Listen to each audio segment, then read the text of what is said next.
Hi friends, welcome to learn computer Telugu channel. అందరికీ నమస్కారం.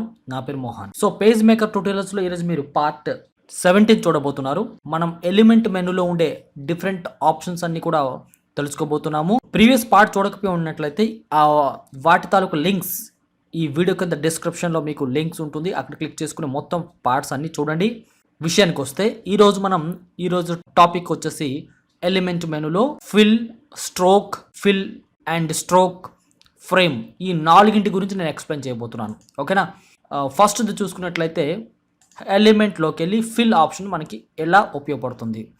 ముఖ్యంగా మనం చూసుకున్నట్లయితే ఈ కంప్లీట్ మెనూ ఏదైతే ఉందో ఈ మెనూ అనేది పర్టికులర్ ఆబ్జెక్ట్స్కి అప్లై చేయడానికి, అంటే ఏవైతే ఎలిమెంట్స్ మనకి డాక్యుమెంట్ క్రియేట్ చేసిన తర్వాత ఉంటాయో ఆ ఎలిమెంట్స్కి మోడిఫై చేయడానికి సంబంధించిన ఆప్షన్స్ అనేవి ఇక్కడ ఉంటాయి. సో మరి ఆ ఎలిమెంట్స్ అంటే ఏంటి? ఇక్కడ మనం చూసుకున్నట్లయితే డిఫరెంట్ షేప్స్ ఉన్నాయి. ఈ షేప్స్ని మనం డ్రా చేసిన తర్వాత ఈ ఎలిమెంట్ మెనూలో కొన్ని చాలా ఆప్షన్స్ చాలా బాగా ఉపయోగపడతాయి. అందుకు మనం ఏం చేయాల్సి ఉంటుందంటే కొన్ని 2-3 ఎలిమెంట్స్ని ఈ స్క్రీన్ పైన డ్రా చేద్దాం. సో నేను ఫస్ట్ రెక్టాంగులర్ టూల్ తీసుకున్నాను, దాని తర్వాత ఇట్లా డ్రా చేశా. ఓకేనా? సో దాని తర్వాత వచ్చేసి మీకు ఇక్కడ తెలుసు కదా, షేప్ టూల్స్లో మనకి ప్రతి షేప్లో కూడా 2 రకాలుగా ఉంటాయి. ఒకటి మనకి డైరెక్ట్ షేప్ వస్తుంది, 2 దాని పక్కన చూసుకున్నట్లయితే షేప్ విత్ టెక్స్ట్ టూల్ అనమాట. ఓకేనా? టెక్స్ట్ యాడ్ చేసుకోవడానికి షేప్ లోపల మనం సెకండ్ది సెలెక్ట్ చేసుకోవాలి. ఓన్లీ షేప్ మాత్రమే కావాలి అనుకున్నట్లయితే ఫస్ట్ది సెలెక్ట్ చేసుకోవాలి. సో ఆ ప్రకారంగా చూసుకున్నట్లయితే నేను రౌండ్ టూల్ అంటే పాలిగన్ టూల్ తీసుకున్నాను, ఇలా డ్రా చేశా. ఓకేనా? సో ఇప్పుడు ఈ రెండింటిని కలర్ ఫిల్ చేయాలంటే మనం ఏం చేయాలి? సో ఇట్లా మనం ఏదో ఒక కలర్ని సెలెక్ట్ చేసుకోవచ్చు. అలాగే ఇక్కడ మళ్ళీ పాయింటర్ టూల్ అండ్ లేదా సెలెక్షన్ టూల్ క్లిక్ చేసి ఇక్కడ ఈ ఆబ్జెక్ట్ని మనం ఇలా సెలెక్ట్ చేసుకొని దాని తర్వాత ఏదైనా కలర్ ఫిల్ చేసుకోవచ్చు అనమాట. ఓకేనా? మీకు తెలుసు కదా, ఆబ్జెక్ట్ ఆర్ ఎలిమెంట్ డ్రా చేసిన తర్వాత ఆ ఎలిమెంట్ సెలెక్ట్ చేసి రైట్ సైడ్లో చూసుకున్నట్లు కనిపిస్తున్న మీకు ఈ బాక్స్ ఏదైతే కలర్ బాక్స్ వస్తుందో అందులో ఏదైనా కలర్ సెలెక్ట్ చేసుకోవచ్చు మీరు డైరెక్ట్గా. ఓకేనా? సరే, ఇప్పుడు మనం చూసుకున్నట్లయితే ఎలిమెంట్ మెనూలో మనకి ఫస్ట్ కనిపిస్తుంది ఏంటంటే ఫిల్. ఓకేనా? రైట్ సైడ్లో మనం ఏదైతే ఆబ్జెక్ట్ సెలెక్ట్ చేసామో ఆ ఆబ్జెక్ట్ లోపల లేదా అంటే ఆ ఎలిమెంట్ లోపల కలర్ ఫిల్ చేసుకున్నాం కదా, ఆ కలర్తో పాటు పర్టికులర్గా మనం ప్యాటర్న్, స్టైల్ ఇంకా కూడా యాడ్ చేసుకోవచ్చు అనమాట. సో దానికోసం మీరు ఏం చేస్తారంటే ఆ ఆబ్జెక్ట్ ఆర్ ఎలిమెంట్ సెలెక్ట్ చేయండి. ఓకేనా? సెలెక్షన్ దేంతో చేస్తారు? అండ్ సెలెక్షన్ టూల్తో లేదా పాయింటర్ టూల్తో సెలెక్ట్ చేస్తారు. దాని తర్వాత ఎలిమెంట్ మెనూకి వెళ్ళి ఫిల్ అనే దాంట్లో మౌస్ పాయింటర్ ఉంచినట్లయితే మీకు రైట్ సైడ్ కొన్ని ఆప్షన్స్ వస్తాయి. అందులో మనకి ఇక్కడ చూసుకున్నట్లయితే సాలిడ్ అని ఉంది, అంటే ఓన్లీ ప్లెయిన్ కలర్ మాత్రమే ఫిల్ చేయడం అనమాట. అలా కాకుండా పేపర్ అని సెలెక్ట్ చేశాను అనుకోండి, వితౌట్ కలర్ ఓన్లీ మనకి ఈ విధంగా చూపిస్తుంది. సో ఈ ఓన్లీ పేపర్ అని సెలెక్ట్ చేసుకున్న తర్వాత మనకి ఏమవుతుంది అంటే ఈ ఆబ్జెక్ట్ ఇలా డిస్ప్లే అవుతుంది. దాంతో పాటు మనకి బ్యాక్ సైడ్ ఏదైతే టెక్స్ట్ ఉంటుందో ఆ టెక్స్ట్ ఇంకా కూడా షో అవుతుంది అనమాట. సో బ్యాక్ సైడ్ ఉండే టెక్స్ట్తో పాటు మనకి ఈ ఆబ్జెక్ట్ ఇంకా కూడా డిస్ప్లే ఓన్లీ ఫ్రేమ్లా డిస్ప్లే కావాలి అనుకున్నట్లయితే మనం ఇక్కడ ఏం చేస్తాము, సెలెక్ట్ ఎలిమెంట్ మెనూకి వెళ్ళి ఫిల్ ఆప్షన్లోకి వెళ్ళి పేపర్ అని సెలెక్ట్ చేస్తాము. సో అలా మీకు పని చేస్తున్నలో తెలియాలంటే టెక్స్ట్ టూల్ తీసుకుని నేను ఇక్కడ కొంత డేటాని ఇక్కడ టైప్ చేస్తున్నాను లేదా పేస్ట్ చేస్తున్నాను. ఓకేనా? కొంత డేటా ఉంది కదా. సో ఇప్పుడు మనం ఏం చేద్దామంటే ఈ పాయింటర్ టూల్తో ఈ ఆబ్జెక్ట్ని సెలెక్ట్ చేసి ఇక్కడ పెడుతున్నాను, ఇలా మధ్యలో టెక్స్ట్ పైన పెట్టా. సో ఎప్పుడైతే నేను టెక్స్ట్ పైన పెట్టానో మీరు ఇక్కడ చూడొచ్చు, మనకి టెక్స్ట్ బాక్స్ లోపల కనపడుతుంది. అంటే ఇక్కడ ఏమవుతుందంటే ఓన్లీ బాక్స్ ఏదైతే రెక్టాంగులర్ బాక్స్ ఉందో లోపల ఎటువంటి ఫిల్లింగ్ అనేది లేదు. ఓకేనా? సో ఈ ఎలిమెంట్లో మనం ఫిల్ చేయకుండా ఓన్లీ ఎలిమెంట్ అవుటర్ లైన్ కనపడాలి అని అనుకున్నట్లయితే సో మనం ఎలిమెంట్ మెనూకి వెళ్ళి ఏం చేస్తారు, ఫిల్ ఆప్షన్లో వెళ్ళి మీరు పేపర్ అని సెలెక్ట్ చేస్తారు. ఎప్పుడైతే సాలిడ్ సెలెక్ట్ చేస్తారో ఏ కలర్ అయితే మీరు ఇక్కడ అప్లై చేస్తున్నారో ఆ కలర్ ఇక్కడ అప్లై అవుతుంది అనమాట.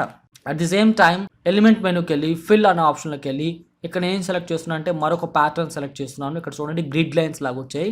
అలాగే మళ్ళీ ఫిల్లోకి వెళ్ళి ఇలా డిఫరెంట్ గ్రిడ్ లైన్స్ ఇంకా కూడా మనం సెట్ చేసుకోవచ్చు అనమాట.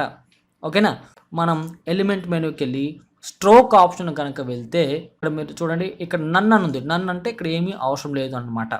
సరే, ఇప్పుడు మనం దేనేం చేస్తామంటే నేను ఈ ఆబ్జెక్ట్ని, ఈ ఎలిమెంట్ని బయటికి తీసుకొస్తున్నాను ఇలాగా బయటికి. ఈ రెక్టాంగులర్ షేప్ని సెలెక్ట్ చేసి ఎలిమెంట్ మెనూకి వెళ్ళి స్ట్రోక్ ఆప్షన్ అప్లై చేస్తే ఏమవుతుంది. ఇప్పుడు మీరు చూసారా, ఎప్పుడైతే నేను ఎలిమెంట్ డ్రా చేశానో ఎలిమెంట్ మొత్తం అంటే ఈ షేప్ అవుట్ సైడ్ చూసుకున్నట్లయితే లైన్ తాలూకా థిక్నెస్ చాలా తక్కువగా ఉంది. అది పెంచాలి అంటే ఏం చేయాలి? సో ఎలిమెంట్ మెనూకి వెళ్ళండి, సెలెక్ట్ చేసుకోండి, స్ట్రోక్లోకి వెళ్ళి ఇక్కడ చూసుకున్నట్లయితే 1 పాయింట్ అని ఉందన్నమాట. 8 పాయింట్ అంటే థిక్కర్గా ఇస్తున్నాను. చూసారా ఎంత థిక్కర్గా వచ్చింది. అట్లాగే మళ్ళీ ఎలిమెంట్ మెనూకి వెళ్ళి స్ట్రోక్ ఆప్షన్స్లోకి వెళ్ళి మీకు నచ్చిన line thickness and line style select చేసుకునే పాసిబిలిటీ ఉంది. ఓకే, ఎలిమెంట్ మెనూలో అనమాట.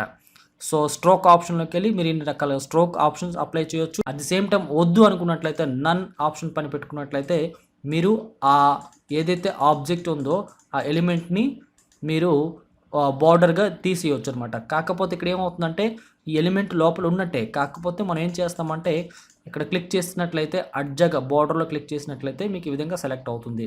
ఓకేనా. సో బార్డర్ లైన్ వద్దు అనుకున్నట్లయితే మీరు నన్ అని పెట్టుకోవాలి. అలా కాకుండా మళ్ళీ ఎలిమెంట్స్ మెనూకి వెళ్ళి స్ట్రోక్ ఆప్షన్స్లోకి మీకు నచ్చిన స్ట్రోక్ని అప్లై చేసుకోవచ్చు. ఇది స్ట్రోక్ ఆప్షన్ యూస్. ఎలిమెంట్ మెనూలో ఫిల్ అండ్ స్ట్రోక్ ఉంది. ఇది దేనికోసం అంటే కలర్ ఫిల్ చేయటమో తర్వాత స్ట్రోక్ ఆప్షన్ రెండు ఒకేసారి అప్లై చేయడానికి ఈ ఫిల్ అండ్ స్ట్రోక్ పైన ఏదైతే మనం చేసామో ఆ రెండు కలిపి ఒక దగ్గర ఉండి ఎక్కడుంది అంటే ఫిల్ అండ్ స్ట్రోక్. ఈ ఆప్షన్ రావాలి అంటే మనం యాక్టివేట్ చేయాలనుకుంటే కంట్రోల్ యూ ప్రెస్ చేసినా కూడా మనకి వస్తుంది. సో దానికి షార్ట్ కట్ కీ అనమాట. ఈ విధంగా వచ్చిన డైలాగ్ బాక్స్లో మనం ఒకేసారి ఫిల్ అండ్ స్ట్రోక్ సెలెక్ట్ చేసుకోవచ్చు. సో ఇక్కడ మనం ఫిల్ ఏ కలర్ కాంటే ఏ ఆప్షన్ కాంటే ఆ ఆప్షన్ సెలెక్ట్ చేసుకోవచ్చు. దాని తర్వాత కలర్ వచ్చేసి బ్లాక్ ఆర్ నెక్స్ట్ బ్లూ ఇట్లా సెలెక్ట్ చేసుకోవచ్చు. టింట్ అంటే ఎంత పర్సంటేజ్లో మనం కలర్ ఫిల్ చేయాలనుకుంటున్నామో కూడా సెలెక్ట్ చేసుకోవచ్చు. తర్వాత స్ట్రోక్ వచ్చేసి లైన్ తాలూకా థిక్నెస్ సెలెక్ట్ చేసుకోవచ్చు and line taluka colour select చేసుకోవచ్చు. అండ్ అందులో ఇంకా కూడా టింట్ ఎంత కలర్ వేరియంట్లో మనకు కావాలో సెలెక్ట్ చేసుకోవచ్చు. ఇవన్నీ పెట్టేసి ఓకే గటన్గా ప్రెస్ చేస్తే ఒకేసారి ఫిల్ అండ్ స్ట్రోక్ రెండు ఒకేసారి అప్లై అవ్వడం మీరు ఇక్కడ గమనించవచ్చు. సరే, ఇప్పుడు మనం ఎలిమెంట్ మెనూకి వెళ్ళి ఫ్రేమ్ ఆప్షన్ ఇక్కడ కొన్ని ఉన్నాయి చూడండి. ఇది ఎట్లా ఉపయోగపడుతుందో తెలుసుకోండి. సో ఇవి ఎలా ఉపయోగపడతాయి అంటే మనము ఈ ఫ్రేమ్ ఆప్షన్స్ ఏవైతే ఉన్నాయో చూడండి, ఇది ఎప్పుడు ఉపయోగపడతాయి తెలుసా? మీరు ఏదైతే డాక్యుమెంట్లో ఎలిమెంట్స్ ఇన్సర్ట్ చేసిన తర్వాత అవి వాటిని మేనేజ్ చేయడానికి ఈ ఫ్రేమ్ ఆప్షన్స్ అనేవి ఉపయోగపడతాయి. ఫర్ ఎగ్జాంపుల్ ఇక్కడ నేను కొన్ని షేప్స్ యాడ్ చేశాను, కొన్ని షేప్స్ లోపల టెక్స్ట్ ఎంట్రీ చేయాలనుకుంటున్నాను. అలాంటప్పుడు మనకి ఏమవుతుందంటే ఈ ఫ్రేమ్ ఆప్షన్స్ అడ్జస్ట్మెంట్ చేసుకోవచ్చు, ఆప్షన్స్లో అడ్జస్ట్మెంట్ చేసుకోవచ్చు. అయితే ఇక్కడ మనం ఆల్రెడీ ఒక ఫ్రేమ్ డ్రా చేసి ఉన్నాము. అలాగే ఇక్కడ ఒక పాలిగన్ టూల్తో ఒక సర్కిల్ అనేది కూడా నేను డ్రా చేశాను. సో ఇప్పుడు నేను ఈ రెక్టాంగులర్ ఫ్రేమ్ సెలెక్ట్ చేసి ఎలిమెంట్ మెనూకి వెళ్ళి ఫ్రేమ్ ఆప్షన్స్లోకి వెళ్ళి ఫ్రేమ్ ఆప్షన్స్ అనే దాని గురించి ఇక్కడ ఉంది చూడండి. ఇప్పుడు ఆల్ట్ కంట్రోల్ ఎఫ్ ఈ ఆప్షన్ రావడానికి అన్నమాట. ఇందులో ఏముందో చూద్దాం. క్లిక్ చేయండి. సో ఇప్పుడు నేను ఇలా డైలాగ్ బాక్స్ని పక్కన పెట్టి మీకు ఇక్కడ చూపిస్తున్నాను. చూడండి, content position, vertical element, horizontal element. Content అంటే ఇక్కడ ఒక ఎలిమెంట్ ఉంది అంటే ఇక్కడ షేప్ ఉంది కదా, ఈ షేప్లో మ్యాటర్ యాడ్ చేసిన తర్వాత బాక్స్ లోపల ఏదైనా టెక్స్ట్ లేదా మెసేజ్ టైప్ చేసిన తర్వాత ఆ కంటెంట్ అనేది ఎలిమెంట్స్ ఏ విధంగా ఉండాలి. వర్టికల్ ఎలిమెంట్ అంటే నిలువుగా ఎలా ఉండాలి అండ్ హారిజంటల్ ఎలిమెంట్ అడ్డంగా ఎలా ఉండాలి. అడ్డంగా వచ్చేటప్పటికి టెక్స్ట్ అనేది లెఫ్ట్లో ఉండాలి అండ్ వర్టికల్గా వచ్చేటప్పటికి టెక్స్ట్ అనేది టాప్లో ఉండాలన్నమాట. ఈ విధంగా ఇక్కడ మనం టాప్ వర్టికల్ ఎలిమెంట్స్లో 3 సెలెక్ట్ చేసుకోవచ్చు అండ్ హారిజంటల్ ఎలిమెంట్లు ఇంకా కూడా 3 సెలెక్ట్ చేసుకోవచ్చు. మీకు క్లియర్గా అర్థం కావాలి అంటే సో ఈ టెక్స్ట్ని ఈ బాక్స్ లోపల ఫిల్ చేయాలి. అందుకు మనం ఏం చేయాల్సి ఉంటుందంటే ఇక్కడ చూడండి, రెక్టాంగులర్ టూల్ బాక్స్ మాత్రమే, టూల్తో తయారు చేసిన బాక్స్ మాత్రమే, ఇందులో టెక్స్ట్ యాడ్ చేయలేం. సో అప్పుడు ఏం చేస్తానంటే ఇక్కడ చూడండి, నేను ఈ డేటాని ఇక్కడ నుంచి ఇలా సెలెక్ట్ చేసుకుని కట్ చేస్తున్నాను, కంట్రోల్ ఎక్స్. ఇప్పుడు ఇందులో ఫిల్ అవ్వాలంటే ఏం చేయాలి, ఈ ఏదైతే ఈ బాక్స్ ఉందో దీన్ని సెలెక్ట్ చేసుకుని ఎలిమెంట్ మెనూకి వెళ్ళి ఫ్రేమ్ ఆప్షన్లోకి వెళ్ళి చేంజ్ ఫ్రేమ్ అని చూసారా, దీనిపైన క్లిక్ చేయాల్సి ఉంటుంది. కంట్రోల్ ఆల్ట్ షిఫ్ట్ బటన్ పట్టుకోవాలి లేదా షిఫ్ట్ ఆల్ట్ కంట్రోల్ బటన్ పట్టుకొని ఎఫ్ ప్రెస్ చేయాలి. 3 షార్ట్ కీస్ ప్రెస్ చేస్తే మీకు ఏమవుతుందంటే నార్మల్ రెక్టాంగులర్ బాక్స్ నుంచి టెక్స్ట్ ఓరియంటెడ్ రెక్టాంగులర్ బాక్స్లోకి మారిపోతుంది. సో ఇప్పుడు నేను టెక్స్ట్ టూల్ పట్టుకొని క్లిక్ చేశాను అనుకోండి, లోపల కర్సర్ బ్లింక్ అవుతుంది. మీకు కనిపిస్తుందో లేదో చూడండి, నేను జూమ్ చేస్తున్నాను. కంట్రోల్ వి, ఎందుకంటే ఇంతకుముందు ఇక్కడ కట్ చేస్తున్నాను కదా డేటా, ఇక్కడ కంట్రోల్ వి ప్రెస్ చేస్తే ఇందులోకి పేస్ట్ అయిపోయింది. ఇప్పుడు పాయింటర్ టూల్తో ఇక్కడ నేను క్లిక్ చేస్తున్నాను, ఆబ్జెక్ట్ని సెలెక్ట్ చేసుకున్నాను.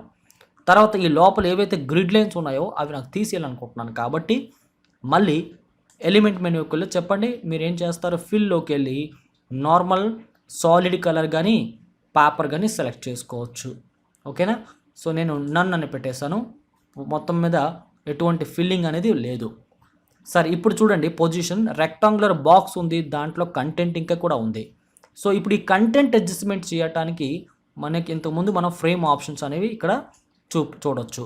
ఇప్పుడు చూడండి, ఈ మొత్తం ఫ్రేమ్ లోపల మనకి టెక్స్ట్ అనేది ఎడం వైపు నుంచి ఉంది, తర్వాత టాప్ నుంచి ఇంకా ఉంది. ఓకేనా. అదే ఎలిమెంట్స్ అంటే మీరు ఎలిమెంట్ మెనూకి వెళ్ళి ఫ్రేమ్ ఆప్షన్స్లో కనుక చూసుకున్నట్లయితే చూడండి, ఇక్కడ క్లిక్ చేసినట్లయితే మీకు ఈ విధంగా డైలాగ్ బాక్స్ వస్తుంది. ఆల్ట్ కంట్రోల్ ఆర్ ఎఫ్ లేదా కంట్రోల్ ఆల్ట్ ఎఫ్ ప్రెస్ చేస్తే మీకు ఈ విధంగా వస్తుంది.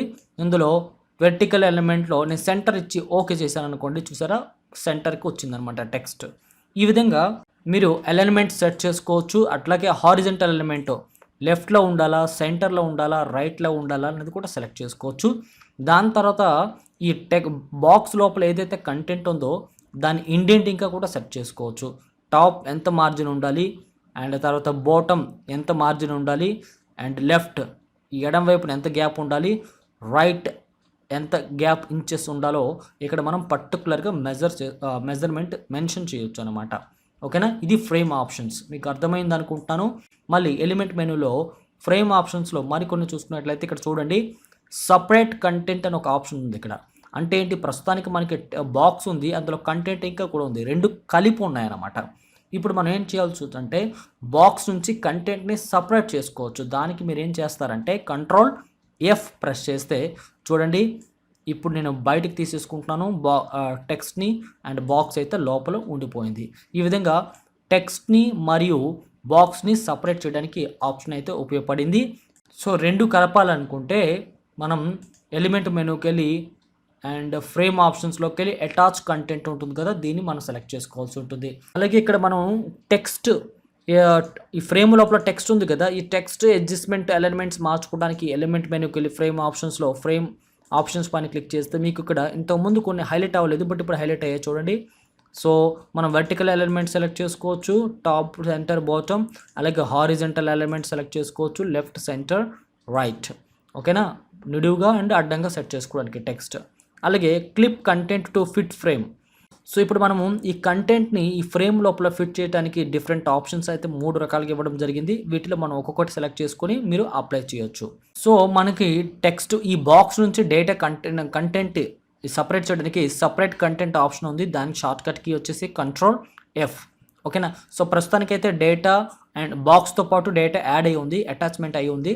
సో దాన్ని సపరేట్ చేయడానికి separate content control F shortcut key అనమాట. అలాగే చేంజ్ ఫ్రేమ్ చెప్పాను. అలాగే నెక్స్ట్ ఫ్రేమ్లోకి మారాలన్నా, ప్రీవియస్ ఫ్రేమ్లోకి మారాలన్నా ఈ షార్ట్ కట్ కీస్ ఉపయోగించాలి. తర్వాత మనకి ఇక్కడ ఈ లోపల కంటెంట్ ఏదైతే ఉందో దాన్ని మనం డిలీట్ చేయడానికి డిలీట్ కంటెంట్ బటన్ ప్రెస్ చేస్తే మొత్తం మనకి డేటా అందులో ఉండే డేటా పోతుంది, బట్ ఫ్రేమ్ మాత్రం ఉండిపోతుంది అనమాట. సరేనా. అండ్ ఎలిమెంట్ మెనూలో సో ఇప్పుడు ఇంకా ఎక్కువ ఎక్స్ప్లెయిన్ చేసుకుంటూ పోతే టైం ఎక్కువ తీసుకుంటుంది కాబట్టి సో నేను ఇంకా నెక్స్ట్ ఆప్షన్స్లోకి వెళ్ళిపోతాను. నెక్స్ట్ వీడియోలో మీకు అరేంజ్, తర్వాత అలైన్ ఆబ్జెక్ట్స్, తర్వాత టెక్స్ట్ ర్యాపింగ్, ఈ మూడింటి ఆప్షన్స్ గురించి చెప్పబోతున్నాను. కాబట్టి సో నెక్స్ట్ వీడియో త్వరలో వస్తుంది, వెయిట్ చేయండి. ముందు పార్ట్స్ ప్రాక్టీస్ చేస్తేనే నెక్స్ట్ పార్ట్స్ అనేవి మీకు అర్థమవుతాయి. నెక్స్ట్ టాపిక్లో మీట్ అవుదాం. అంతవరకు సెలవు తీసుకుంటున్నాను. Thank you. నమస్తే.